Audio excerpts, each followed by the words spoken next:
Hello everyone, are you looking for a creative business letterhead design? Here is the tutorial for you in Adobe Illustrator.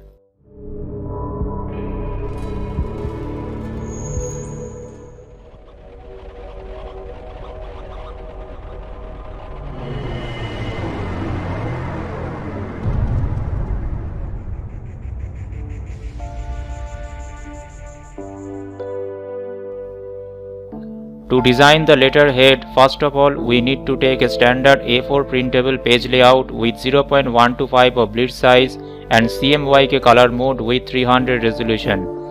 Whenever you are going to design a letterhead, you must need to make the design an eye-catching one and also professional. Although you can apply many of your creative skills and thoughts, but never make the design a congested one by which your client can appreciate it at its first sight.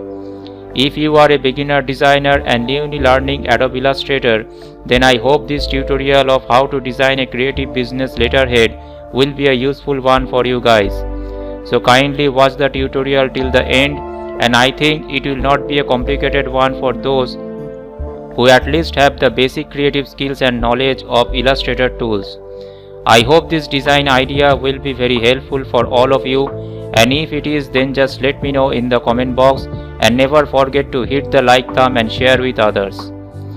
If you feel that Swastick MC Galaxy's design tutorials will help you to grow in your graphic designing career, then just do subscribe and turn your notification bell on to stay updated with every new design tutorials and ideas in the future.